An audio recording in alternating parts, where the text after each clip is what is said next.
Hey, what up, everybody? This is Stevie Breach coming to you tonight with March 11, 2015. We saw the return of Alex Riley to NXT.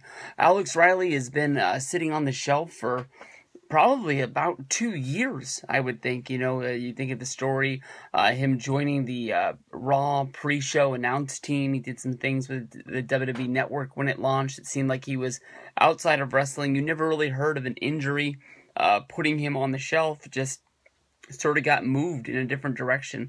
When Alex Riley came into the WWE, he came in with a whole bunch of just promise behind him. We saw him on the NXT Season 2 show when he came in. He was coached by The Miz, and it seemed like he was going to be the next Miz. I remember at the time thinking about all these people that were down there in FCW, and the way that they were pairing them up against people, or pairing them up with people on NXT, was sort of like they were cookie cutter things of themselves. Like Justin Gabriel would be the next Matt Hardy. The Skip Sheffield and Ryback thing didn't really make much sense. Wade Barrett being a good worker like Chris Jericho. Sort of things like that. Sort of the future and what would be the past. Even though a lot of those guys are still around and they still have things. Was it Heath Slater and Christian, I think is who it was, and another good comparison of those guys. But I really thought he was going to be something. If you go back to, I believe, 2011, he had the big breakup with The Miz, where I think he won the United States Championship. I'm not really 100% sure. I remember he was in that Fatal 4-Way for the United States title. That was a really, really good match. Jack Swagger was in there as well. Alex Riley took to Twitter earlier, or maybe it was even late last year, basically begging and pleading to get his wrestling career going. Back in early 2015, I went to a house show here in Sacramento, California. Alex Riley wrestled a match on that show. I was really surprised. It was the first time I had seen him in a long time, and I got to meet him that day and basically asked him about his return to the ring, and he was pumped about being able to wrestle on the Sacramento show because it was a chance for him to show somebody that he still wanted to do this, and he was able to get freed out of his cage, as he put it. Alex Riley, like I said earlier, is a guy with a whole bunch of potential. The way they hyped him up on NXT tonight was that basically he wants to be WWE champion. He just wants a shot to wrestle, and you can see from the match tonight that he really did deserve it. He came in, honestly, in my mind, NXT, somebody in the production staff screwed up this big return.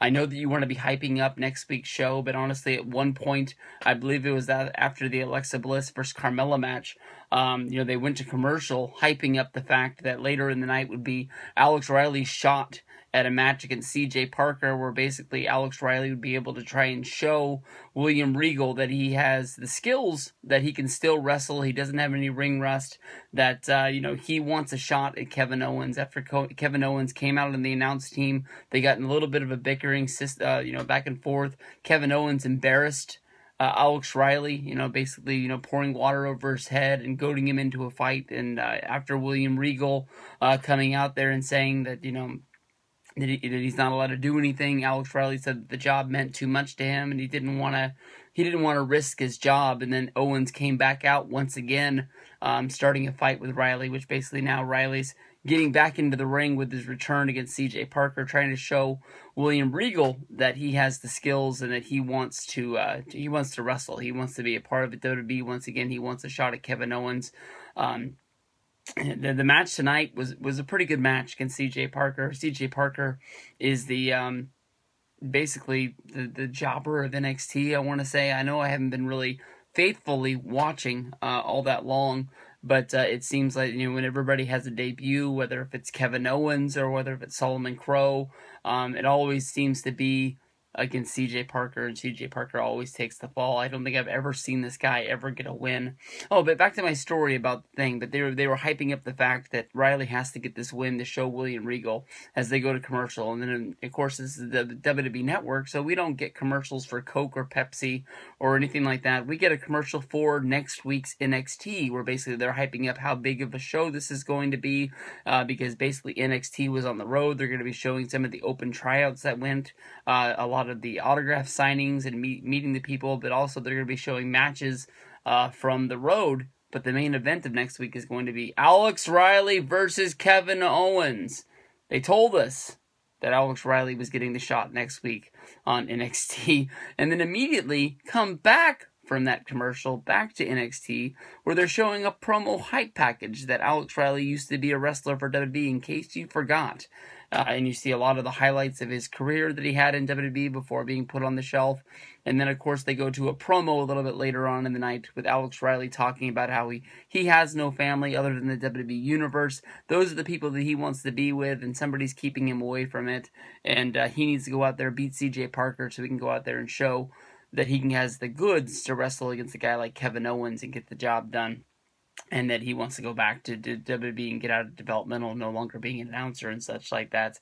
But I thought that was kind of stupid on their part. Honestly, it's their own network hyping their own show, and they sort of spoiled their own show. I know that a lot of people read things off of the internet when the spoilers come out, and honestly, it's hard to dodge some things to come out. But I think I had heard Riley was actually going to wrestle on one of these NXT shows, but I didn't really pay that much attention to it. They didn't really come to mind until about right now.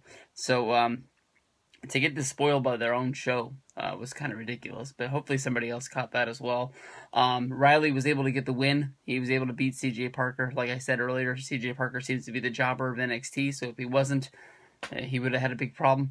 but it seems that next week we're going to be getting Kevin Owens against Alex Riley. And this will be one of the biggest tests to his comeback, and it looks like he hasn't been able to miss a beat. He still looks like he's still in great shape, still like he's back in 2011, and hopefully he can get back to being in WWE. I know he's trying to get a spot in the WrestleMania Andre the Giant Memorial Battle Royal, so best of luck to him. There's going to be so many guys in that ladder match with so much star power. Somebody's got to fill up that ring.